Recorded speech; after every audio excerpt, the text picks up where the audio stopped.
नमस्कार दोस्तों सभी को। After a long time when I came here, after a long time when I got the time just to make the video, just to upload the video in my YouTube channel, I scanned the most important topic, that is the alien landforms. These are the landforms that is mainly just curved out by the wind. देखिए बात की जाए जैसे कि reverse, जो reverse होता है अपने स्टेजेस में, यूथ के स्टेज, मैच्योर के स्टेज या फिर ओल्ड स्टेजेस में अलग अलग किस्म के यहाँ पे लैंडफॉर्म्स क्रिएट करता है। कुछ इरोजनल लैंडफॉर्म्स होते हैं, कुछ डिपोजिशनल लैंडफॉर्म्स होते हैं। In the same way wind भी अपने वेरिएबल करैक्टर की वजह से कुछ लैंडफॉर्म्स क्रिएट करती है। किसी को हम इरोजनल लैंडफॉर्म्स कहते हैं और किसी को डिपोजिशनल लैंडफॉर्म कहते हैं। किसी भी एरिड तरीके में जो एरिड रीजन्स होता है वहाँ पे ये जो विंड है एक एक्टिव एजेंट्स का काम कर रही है किसी भी लैंडफॉर्म्स को बनाने के लिए। जब बात की जाए इसकी इरोजनल लैंडफॉर्म्स की, इरोजनल लैंडफॉर्म में जब आप बात करते हैं इरोजनल लैंडफॉर्म की,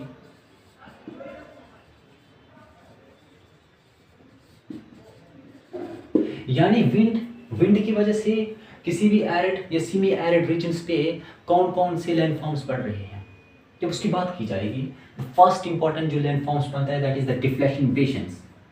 डिफ्लेशन बेसन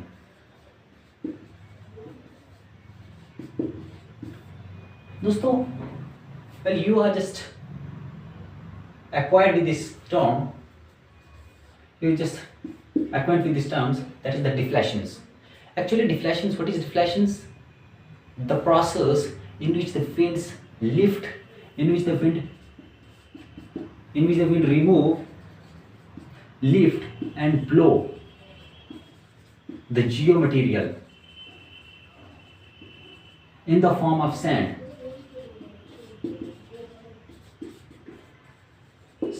डस्ट। दोस्तों ये एक ऐसा प्रोसेस होता है डिफ्लेशंस जिसमें विंड क्या करती है, सबसे पहले तो रिमूव करेगी किसी भी इरोडिव जो पार्ट्स होगा किसी भी रॉक्स का, उसको रिमूव करेगी, उसको लिफ्ट करेगी और उसके बाद उसको ब्लो करेगी, मतलब उसको उड़ा के दूसरी जगह पे ले लेगी। इसको डिफ्लेशन बोलते हैं। और बेसन्स क्या होते हैं, व्हाट इज बेसन्स? बेसन दोस्तों यहाँ पे देखा जाए तो बेसन्स किसके लिए यूज हुआ, डिप्रेशन के लिए। बेसन्स यहाँ पे बोलते हैं डिप्रेशन के लिए। ये एक ऐसा डिप्रेशन होता है, डिफ्लेशन बेसन्स, जो कि हवा की वजह से बनता है। कोई भी विंड जब वो अपनी पावर्स किसी भी वीक रॉक पे, किसी भी जो वीक रॉक होगी किसी भी जगह पे वहाँ पे दिखाती है, वहाँ पे वो मटेरियल्स क्या कर लेती है, रिमूव करके ब्लो ऑफ कर देती है। वहाँ पे एक बहुत ही बड़ा खड्डा बनता है जिसको डिफ्लेशन बेसन कहा जाता है। ये तो मैंने दोस्तों आपको बता दिया किसके बारे में। पहला जो इरोजनल लैंडफॉर्म्स बना है वो डिफ्लेशन बेसन्स बना है, यानी यहाँ पे एक किस्म का क्या, एक किस्म का डिप्रेशंस बन चुका है। यहाँ पे एक किस्म का बहुत ही बड़ा खड्डा बना है विंड की पावर की वजह से, क्योंकि विंड ने जो कि इरोडिव पार्ट था, जो कि वीक पार्ट था, जो कि एक वीक जियोमटेरियल सैंड या डस्ट थी, वो वहां से इरोड कर दिया और वहां पे एक बहुत ही बड़ा खड्डा बना गया है जिसको हम डिप्रेशन बेसन्स का नाम देते हैं। द नेक्स्ट वन दोस्तों अच्छे तरीके से यहाँ पे ध्यान दीजिएगा, this is the most important topic in the geomorphology. Geomorphology में ये बहुत एक इंपॉर्टेंट टॉपिक है। दूसरा जो लैंडफॉर्म, इरोजनल लैंडफॉर्म जो विंड की वजह से बन रहा है, that is mushroom rock. Mushroom rock जब आप कोई एग्जाम करते हैं तो उस वक्त आपको इनकी पिक्चर्स बनाना बहुत ही ज्यादा जरूरी हो जाता है। मशरूम रॉक देखा जाए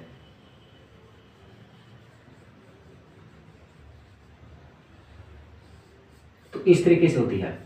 ये एक ऐसा स्ट्रक्चर होता है जो कि वाइड होता है, जो कि फ्लैट होता है अपने टॉप से और बहुत ही नैरो होता है ये अपने लोअर पार्ट से।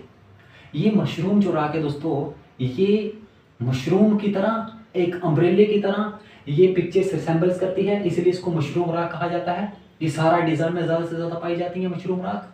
मशरूम रॉक एक ऐसा रॉक का स्ट्रक्चर होता है जिसमें विंड की वेरिएबल कैरेक्टर्स की वजह से इसका जो लोअर पार्ट होता है वहां पे अच्छे तरीके से इरोड कर दिया होता है, और जो ऊपर वाला पार्ट होता है इसका जो फ्लैट बचता है इसको हम मशरूम रॉक कहा जाता है। और जब इसकी बात की जाए तो इसको मशरूम रॉक को पेडिस्टल भी कहा जाता है।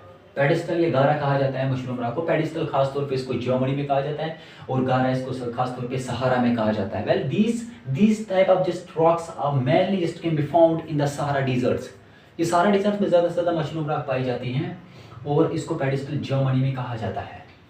द थर्ड वन जो main important landform, erosional landform सारा है जिसकी जो विंड की वजह से बनता है, वो है दोस्तों इंसलबर्ग्स। इंसलबर्ग्स। बहुत एक इंपॉर्टेंट दोस्तों मैं ये टर्म पे जा रहा हूं, दैट इज इंसलबर्ग्स।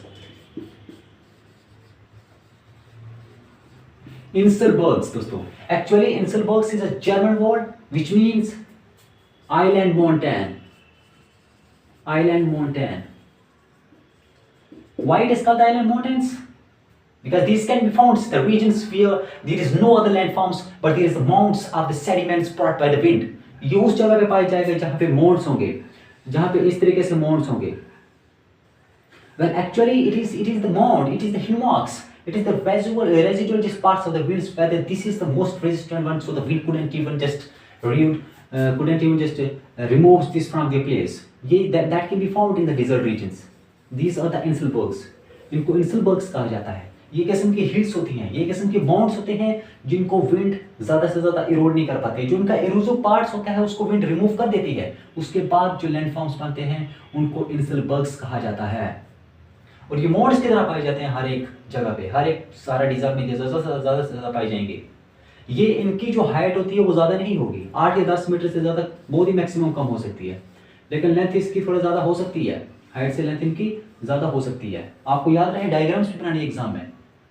इस तरीके से ये माउंट्स जो हैं सारा डिजर्ट में पाए जाते हैं. इनको इंसलबर्ग्स का नाम दिया जाता है. इंसलबर्ग्स मीन आइलैंड माउंटेन्स. जो फोर्थ एक इंपॉर्टेंट जो इरोजनल लैंडफॉर्म्स पड़ रहा है दैट इज, ये सभी के सभी जो लैंडफॉर्म्स के नाम ले रहा हूं मैं ये विंड की वजह से बन रहे हैं. फोर्थ बनता है दोस्तों, उसको बोलते हैं demoiselles. Demoiselles landform. Well actually it is just like the pillar.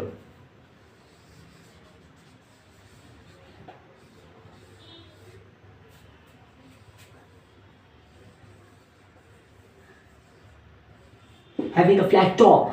ये पिलर की तरह होता है जिसका ऊपर वाला पार्ट फ्लैट टॉप होता है. Well you can say this is the hardly resistant rock. ये हार्डली रेजिस्टेंट रॉक होता है, फ्लैट वाला ऊपर वाला टॉप वाला part.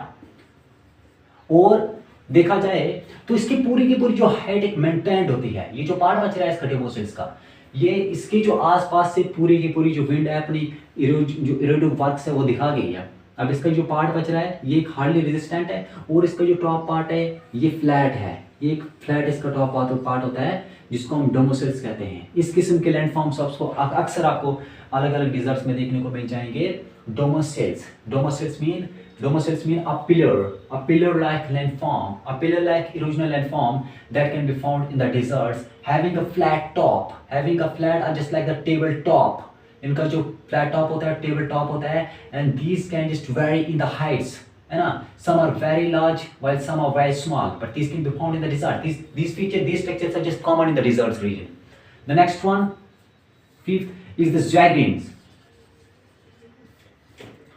This is the most important landform. I think the most important landform is the mushroom, is the inselbergs, is the zagrins, is the demosills. What zagrins? These are the landforms that are just like this one.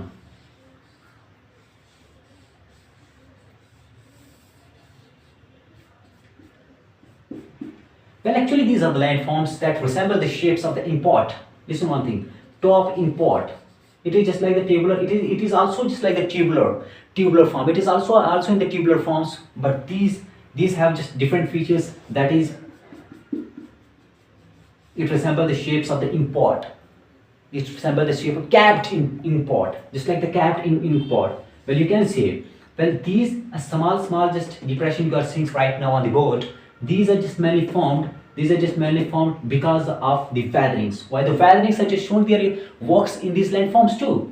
These landforms just formed because of the weatherings. Listen one thing. These are just forms when in the nights, when the moisture just retains in that ones, and these get freezed while the thawing process occurs in the daytimes, and after that it just volumes get bigger and it just swells up, and after that these type of landforms just can be found. While the rocks below there is just the hardly resistant one, while these type of depressions can only be found in the deserts too. This is also the type of the erosional landforms carved out by the wind. That is the zagrine. What is zagrine? These are the landforms that is just mainly found because of the weatherings in the desert region, in the arid regions, and these are just import capped shaped landforms. The next one, that is the yardings. Yardings is also the erosional landforms by wind. Yardings. Well, this is also the type of the landform that is mainly steep and gentle in one side. That is mainly steep. This one.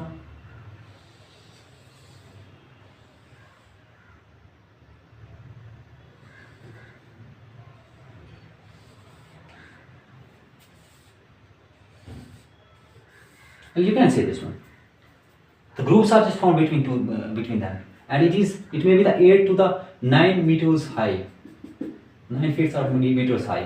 ये देख सकते हैं आप, इसको cockscomb भी बोलते हैं। और ये जो यर्डंग्स होते हैं, यर्डंग्स एक साइड से कह सकते हैं हम जेंटल होते हैं और एक साइड से स्टीप्स होते हैं।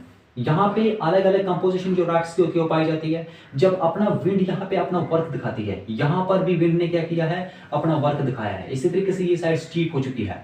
इसी तरीके से यहाँ से विंड ने इसको इरोड कर दिया इस पार्ट को, और दूसरी साइड से वो इरोड नहीं कर पाई है, जिसकी वजह से यहाँ पे जेंटल स्लोप्स बचा है, and this one is the steep slope. और इनके बीच में जो बन रहे हैं उनको ग्रोव्स कहते हैं, GRWS ग्रोव्स। इनके बीच में जो कह सकते हैं एक नाली तरीके से बन रहे हैं, एक रेल्स तरीके से बन रही है, that is groves. The next one,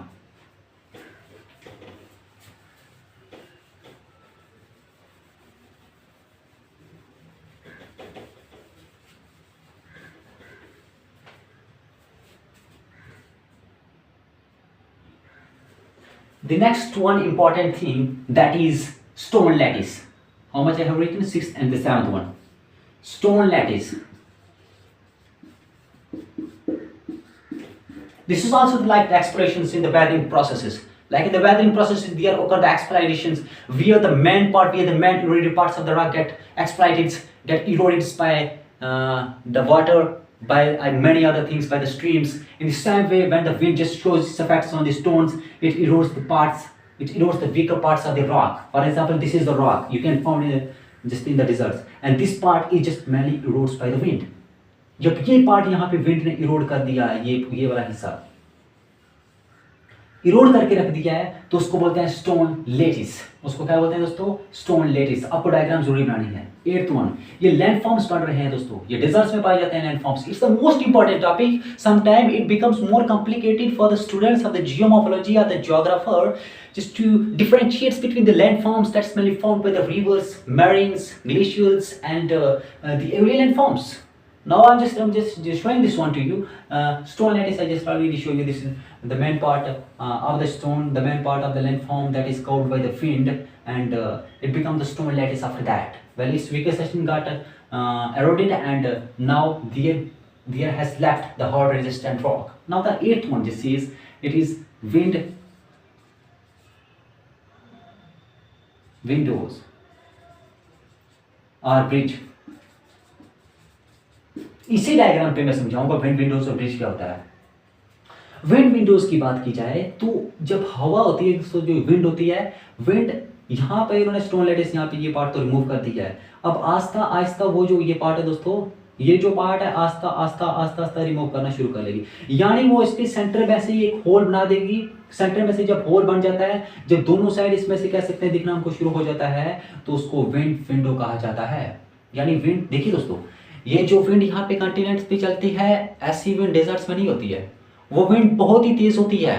वो विंड्स इतनी तेज होती है कि एक ही वो कह सकते हैं एक ही बार में वो अलग अलग तरीके से सैंड्स और डस्ट उठा के किसी दूसरी जगह पे ले सकती है। Wind is very just the most dominant agents while shaping the landform in the air regions। और बात की जाए यहाँ पे, इसने विंड यहाँ से ये हवा चल रही है दोस्तों, ये हवा के आगे से गस्ट आ रहे हैं, झोंके आ रहे हैं, gust.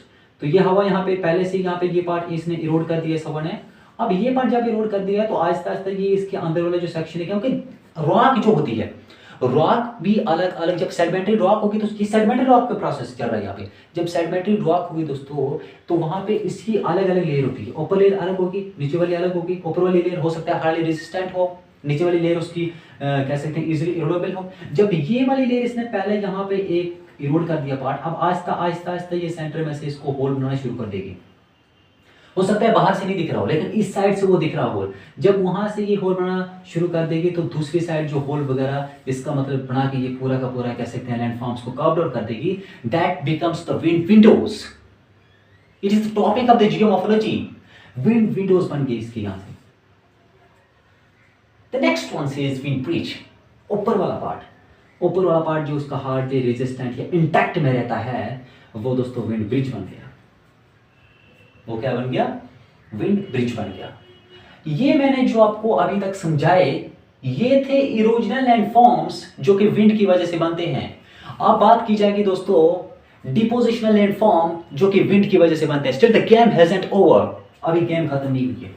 Still the lecture, still the discussion. I would never say that it was the lecture because still I am not your teachers. Well, I'm just abnormal students. I am just a media students, and I'm just trying to make others understand because they were my friends too, maybe in the past, but now didn't. Now it comes about the depositional landforms by wind.